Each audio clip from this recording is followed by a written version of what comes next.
Hello. Hello, Hare Krishna. Hare Krishna, it's my pleasure. I'm talking with you. I'm watching your video each and every single days. अनुज जी, मतलब मैं दुनिया का सबसे बड़ा नास्तिक आदमी हूँ, सबसे बड़ा नास्तिक आदमी, आज से 6 महीने पहले. It's my pleasure. Let me take one screenshot. I'm talking with you first. Okay. अनुज जी, एक वीडियो जी जिसने मेरे को इतना रुलाया है, गीत गोविंदम, मेरे गॉड प्रॉमिस, कृष्ण जी की दुआ. मतलब मैं इतना बड़ा नास्तिक आदमी हूँ, मतलब मेरे से बड़ा दुनिया में कोई हो नहीं सकता है. गीत गोविंदम सुनने के बाद मैंने 10 लोगों को वो गाना सुनाया है. 10 लोगों की किस्मत पलटी हुई मैंने देखी है, मेरी खुद की तो मैंने पलटी हुई है, चेंज करी हुई है. मतलब मैं रोड पे आ गया बंदा था, मैंने अपनी लाइफ में सब कुछ गवा दिया.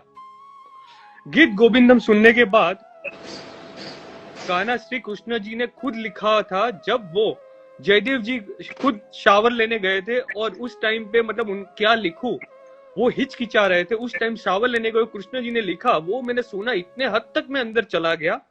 मेरे को पता चला द्वारकाधीश खुद आके लिख गए. उसके बाद मतलब मैं हर सैटरडे मैं इधर मैं द्वारका रहता हूँ, मैं रहता हूँ वैसे अहमदाबाद में, मैं नाथ द्वारा जाता हूँ या फिर द्वारिका जाता हूँ. मेरा खुद ही एक ही प्रोग्राम रहता है, सैटरडे यहाँ जाओ या फिर यहाँ जाओ, क्योंकि मैं आईटी वाला बंदा हूँ. एक बार आज से बात होगी आपसे, मतलब आपने मतलब मेरी लाइफ में 4 चांद लगा दिए. Honestly it's my pleasure, I am talking with you. और दूसरा, मैं भगवान में बिल्कुल बिलीव नहीं करता था. अब मेरे को एक ही लगता है, श्री जी एक दूसरा वीडियो आपने जो बोला था, दुनिया में किस ज्योतिषी को दिखाने जा रहे हो, कृष्ण जी के अंदर ही सब कुछ है. मतलब दुनिया की पूरे मतलब सब कुछ उनके अंदर ही, और सब कुछ सही है. मैं खुद दुनिया के सब ज्योतिष को दिखाने गया हूँ, सब उनके पास है यार. कहाँ कहाँ मैं भटक रहा हूँ. और दूसरा मेरे को एक ही क्वेरी है कि अभी मैं एक्चुअली ड्राइव ही कर रहा था और मैंने सुना सडनली कि आज कृष्ण जी का 550 ईयर्स हुए. वो कैसे? क्योंकि मैंने गूगल सब कुछ सर्च करा हुआ, आज 550 कैसे हुए? मतलब आज उनकी 542 साल आज कैसे हुए मैं बताता हूँ. जो हाँ वृंदावन में बाके बिहारी जी हैं, हाँ. ये बहुत सुंदर प्रश्न आपने पूछा है. मैं बता ही देता हूँ, सबको सुनने को मिल जाएगा. एक मिनट, एक मिनट, मैं अपनी वाइफ को दिखाना चाहूंगा. मतलब एक मिनट आप चालू ही रखो, क्योंकि जी जी हमारी प्लेजर है कि आप मेरे से बात कर रहे हो. जी. निशी, निशी, जल्दी, निशी, अनुज जी पोते.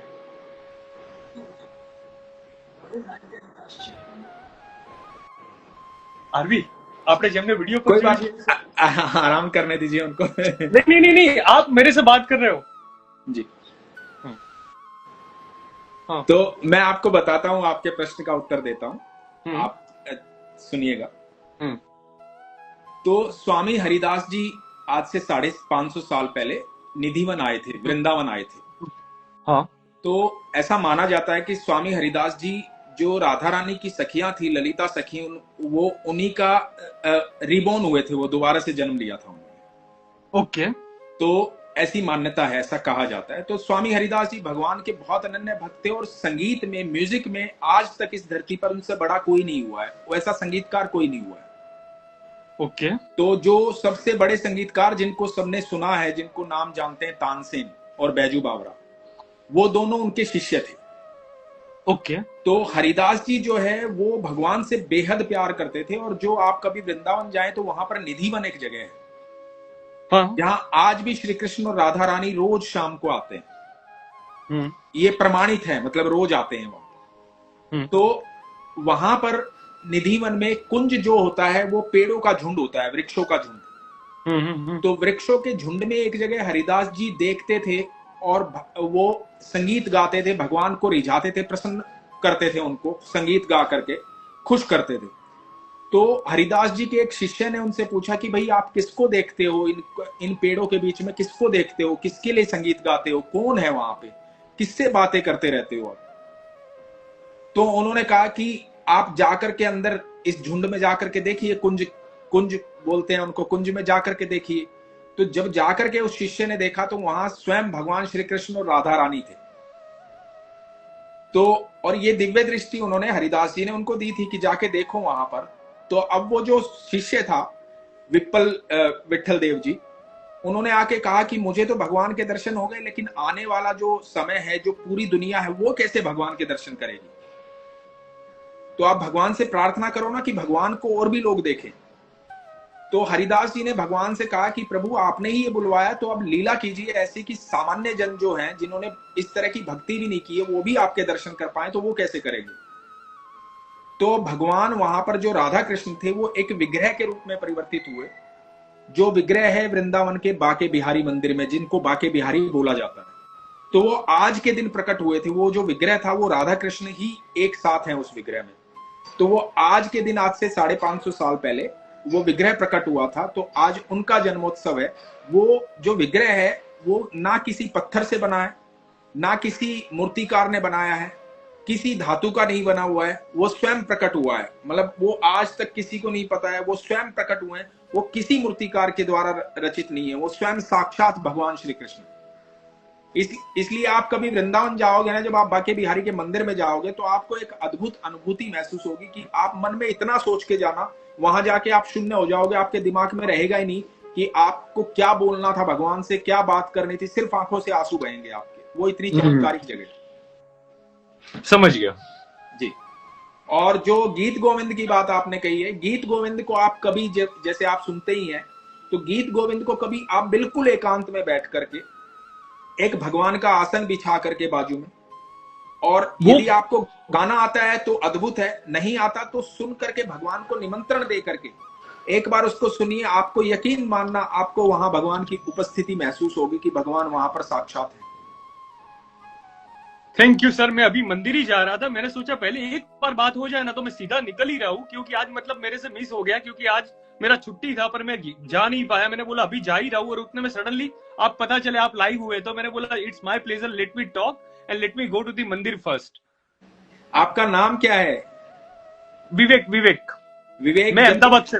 जी, आप जब भी नाथ द्वारा या द्वारका जी जाएं तो मेरा प्रणाम बोलिएगा ठाकुर जी को। पक्का पक्का। ठाकुर जी आपके अंदर साक्षात है और मेरे अंदर भी है।